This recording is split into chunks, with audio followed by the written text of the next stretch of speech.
Bienvenue dans un nouveau tutoriel. Aujourd'hui on va apprendre à utiliser le logiciel OBS Studio qui permet de faire des lives et d'enregistrer son écran. Quand on le lance pour la première fois, voilà comment ça se présente. On nous propose d'utiliser un assistant de configuration. Je ne vais pas l'utiliser personnellement car je vais vous montrer comment le configurer comme ça vous convient. Si vous voulez l'utiliser, vous pouvez aller dans le menu Tools et Auto Configuration Wizard. Voilà comment se présente l'interface par défaut. On a ici les scènes, on verra ce que c'est après, les sources, le mixage audio, les transitions entre les scènes, les contrôles et le plus important ici, la prévisualisation. L'interface est modulable, d'ailleurs je vais la moduler tout de suite et je vais changer un petit peu le layout pour avoir un layout qui me convient un peu mieux.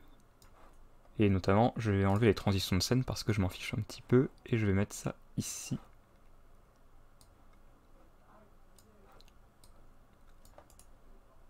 Comme ceci, je passe en layout vertical pour ça, et voilà, on a une interface qui personnellement me convient mieux, donc vous pouvez la moduler comme bon vous semble. Ce qu'on va faire déjà pour commencer, c'est se rendre dans les paramètres ici, et on a des paramètres généraux. On peut donc changer la langue, moi je vais laisser anglais, ça me convient, le thème, on en a plusieurs disponibles. Et je vais mettre par exemple une confirmation avant de commencer les streams, on aura un pop-up qui nous demande si on veut bien commencer de faire du direct. On peut aussi choisir d'enregistrer quand on fait des lives, si vous voulez. Bref, tout un tas d'options que vous pouvez parcourir. Le snapping, c'est, vous verrez, quand on agence les éléments pour voir est-ce qu'ils sont quelque part aimantés au bord de l'écran, on verra ça plus tard. On peut activer l'icône, alors ça c'est peut-être seulement Linux, je ne sais pas, mais l'icône ici. Bref, tout un tas d'options que vous pouvez parcourir, c'est les paramètres généraux, ça éventuellement on va pas trop s'y attarder. Ici on a les paramètres de stream, on peut servir le service sur lequel on stream, donc par exemple Twitch, le serveur de stream, pour Twitch là en l'occurrence, et il faut une clé stream pour faire du direct, donc c'est la clé qui dit au service de streaming qui vous êtes et sur quelle chaîne ça doit apparaître. Pour l'obtenir, vous pouvez cliquer sur le bouton Get Stream Key, ça nous ouvre un navigateur sur Twitch, donc sur l'URL qui permet d'avoir la clé de stream. En l'occurrence, moi je vais rien avoir parce que comme vous pouvez le voir, je ne suis pas connecté à Twitch. Si je fais des streams, moi j'irai sur YouTube dans tous les cas. Et donc là encore une fois, le bouton vous mène cette fois-ci sur YouTube pour obtenir votre clé. D'ailleurs, voilà, l'URL est affichée. Passons maintenant aux paramètres de sortie. La sortie, c'est quoi? La sortie, ça va être le flux en direct ou l'enregistrement sur disque. Je vais passer directement en mode de sortie avancé. Comme ça, on peut séparer tout ce qui est direct de disque. Et là, je vais faire un truc un petit peu, peut-être qui va vous paraître étrange, mais rassurez-vous, je vais vous expliquer tout ça. On peut choisir la piste audio qui est capturée par le stream, et moi je vais prendre la piste numéro 3. L'encodeur de stream X264, on peut encoder aussi avec la carte graphique si on veut. Moi j'aime bien X264. On peut changer la résolution du stream, et ça va être très utile parce que là où je suis, je ne peux pas vraiment aller au-delà de 480p. Le débit du stream, alors il y en a plusieurs, hein, on peut choisir plusieurs paramètres, notamment du débit variable. Je vais laisser débit constant, moi. Et bah là où je suis, c'est 1200, hein. C'est pas énorme, mais on peut pas faire mieux. Ça on peut laisser par défaut. L'usage du CPU, plus vous montez, moins vous avez un CPU puissant, et plus vous descendez, plus vous avez une machine de compétition. Very fast est pas mal, sinon super fast éventuellement, je sais pas, un PC si puissant que ça. L'enregistrement maintenant. Type d'enregistrement on peut laisser standard, sinon on peut... Alors ça c'est si vous vous y connaissez en ligne de commande, avec notamment FFmpeg qui est un programme qui permet d'enregistrer, là j'utilise pour enregistrer le tuto. Mais on va laisser en standard par défaut, c'est très bien. L'endroit où ça sort le fichier d'enregistrement, donc si vous êtes sur Windows ce sera C2 points quelque part, moi je suis sur Linux, je vais laisser mon dossier d'utilisateur, c'est très bien. Je vais choisir de générer un nom de fichier sans espace, je trouve que c'est plus propre, mais voilà, c'est un choix personnel. Le format de sortie, je vais prendre MP4, il nous dit, bon là c'est pas très bien affiché, peut-être que si j'agrandis la taille, voilà, ouais. Que si ça plante, on pourra peut-être pas réutiliser le MP4, mais je suis habitué à utiliser du MP4 et ça n'a jamais planté de mon côté. Les pistes qu'on va capturer, là c'est voilà, on va encore faire des manipulations un petit peu bizarres pour l'audio, vous allez comprendre. Je vais prendre 1 et 2 pour mon enregistrement. Et je vais passer en X264, ça pourrait être la même que le stream, mais vu que je veux une qualité un petit peu meilleure, j'en choisis un particulier. Pour la résolution de sortie, je vais prendre du 720p. Et voilà, et ici je vais pas mettre CBR, je vais pas mettre un bitrate, je vais mettre un rate factor, donc un facteur. Et on peut laisser à 23, c'est très bien. Il faut savoir donc par rapport au CRF que 0 c'est la qualité impeccable, vraiment celle que vous voyez sur l'écran. quand vous utilisez votre machine, mais les fichiers sont très lourds, et 50 c'est une qualité dégueulasse, c'est la pire possible. 23 c'est un bon compromis. Ici pareil, une fois de plus, je peux choisir de prendre Superfast pour le CPU, et voilà, ici c'est si vous voulez rajouter des options X264, normalement vous n'en aurez pas besoin. Dans la catégorie audio, on peut choisir le bitrate des pistes, on peut aussi nommer les pistes d'ailleurs. Moi je vais laisser très bien, c'est très bien comme ça, 160. Peut-être éventuellement pour le stream, vu que j'ai pas une super connexion, je vais réduire un peu, je vais mettre 128, voilà. Et replay buffer, qu'on se le dise, je ne sais pas ce que c'est. Pour l'audio maintenant, et c'est là, voilà. Actuellement, on a deux pistes. On a le son du PC et mon micro. Vous voyez d'ailleurs qu'il bouge. Ce que je vais faire, c'est que je vais les désactiver. Et vous allez voir pourquoi rapidement. Donc là, si je clique Apply, elle n'existe plus. Vidéo, c'est les paramètres vidéo, donc la résolution d'entrée d'OBS, donc la résolution du canvas, c'est-à-dire la petite fenêtre noire où on a la prévisualisation. Bah là, je laisse la résolution de mon écran, c'est très bien.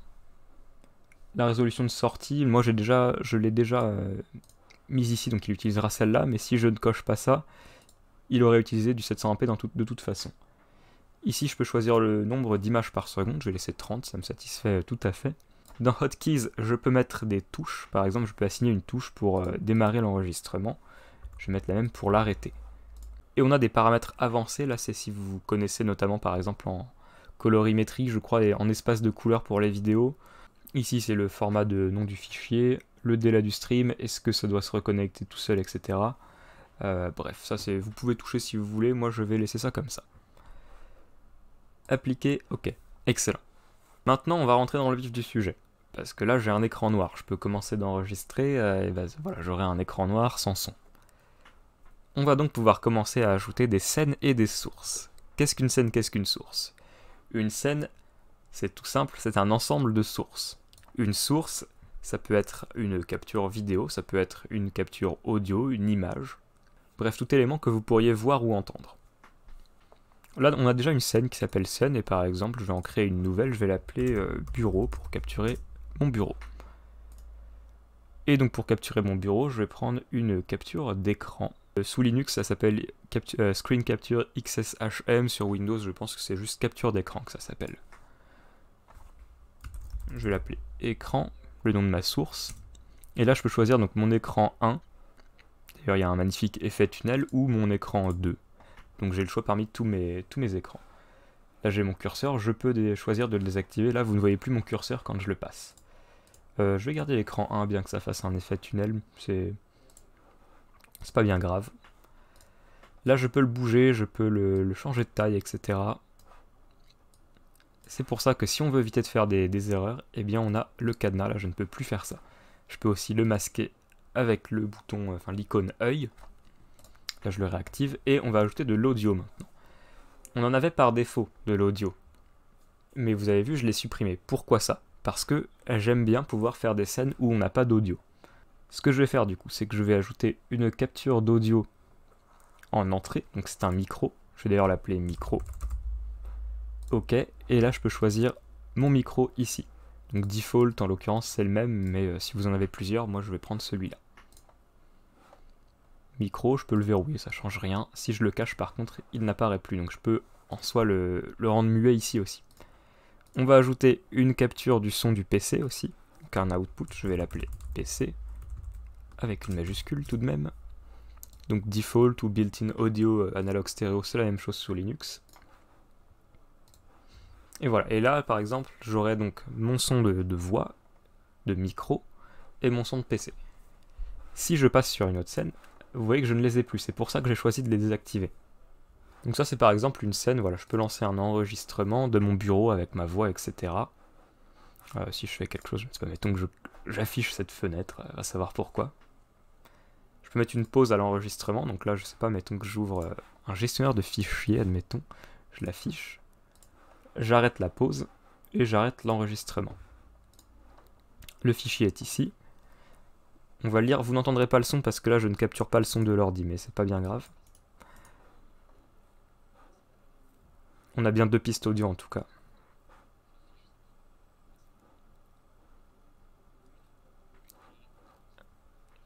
Vous voyez, quand on était en pause, on n'a pas vu le fait que j'ai ouvert le gestionnaire de fichiers. Donc ça permet de faire des pauses si vous voulez faire une action et par exemple moins vous embêter pendant le montage après. Bon, on va ajouter une autre scène pour capturer un jeu, par exemple Minecraft. Ok, et déjà ce que je vais faire, c'est que je vais ajouter de l'audio. Et je vais ajouter une source existante pour le micro, c'est-à-dire que c'est la même source. Je vais aussi ajouter une source de sortie existante, le son de l'ordi. Excellent. Et je vais lancer Minecraft. C'est parti. Voilà, il est prêt. Je vais donc ajouter une fenêtre qui capturera juste Minecraft. Donc ici, je peux choisir capture de fenêtre. Ah, il faut que je la mette en visible tout de même, sinon ça va nous faire un écran noir. Je vais l'appeler... Je vais l'appeler MC parce que je peux pas avoir une scène et une source qui aient le même nom. Si je mets Minecraft, il m'autorisera pas à l'ajouter. Ok, excellent. Et là, je peux choisir parmi la liste de toutes mes fenêtres. Je vais prendre Minecraft, excellent. Je peux le mettre à la bonne taille parce que par défaut, il n'est pas à la bonne taille. Et voilà. Et donc là, si je fais un enregistrement, je pourrais capturer Minecraft. D'ailleurs, si je vais sur la fenêtre est sur le deuxième écran. Là, vous voyez que...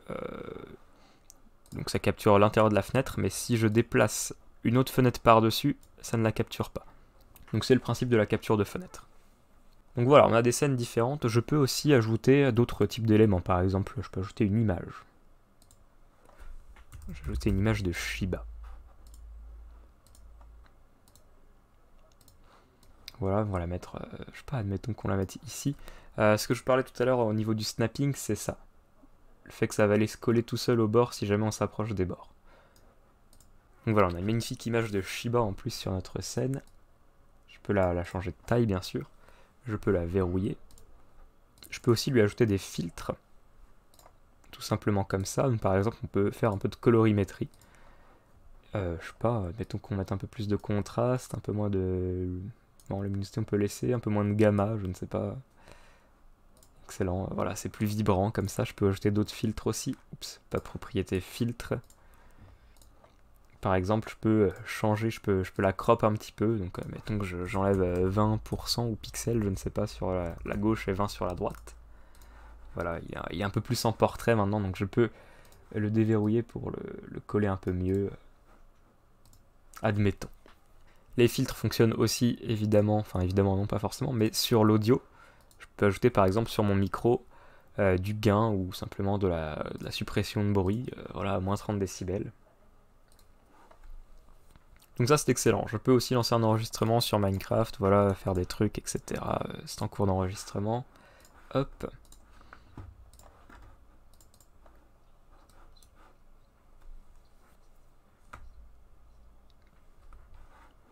Formidable. Je vous ai parlé tout à l'heure de l'histoire bizarre des pistes audio. Si vous vous souvenez bien, j'ai dit que pour la capture sur disque, donc pour l'enregistrement, on capturait les pistes 1 et 2, et pour le stream, on capturait la piste 3. Pourquoi ça? Parce que si je vais ici dans les propriétés audio avancées, je vais agrandir un petit peu la fenêtre, je peux choisir qui va où. Et par exemple, je trouve ça assez pratique, moi, pendant le montage, de pouvoir isoler le son du micro du son du PC.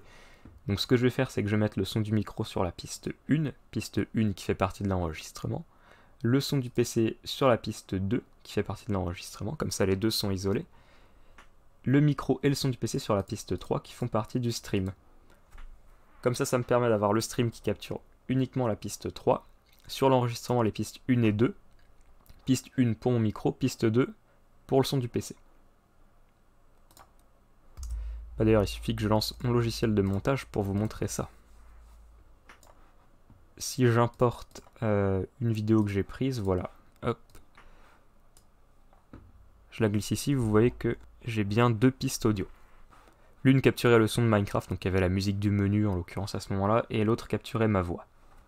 Donc ma foi, c'est tout pour ce tutoriel concernant l'enregistrement et la diffusion en direct avec OBS, un logiciel bien sympathique qui fonctionne sous Windows, Mac et Linux.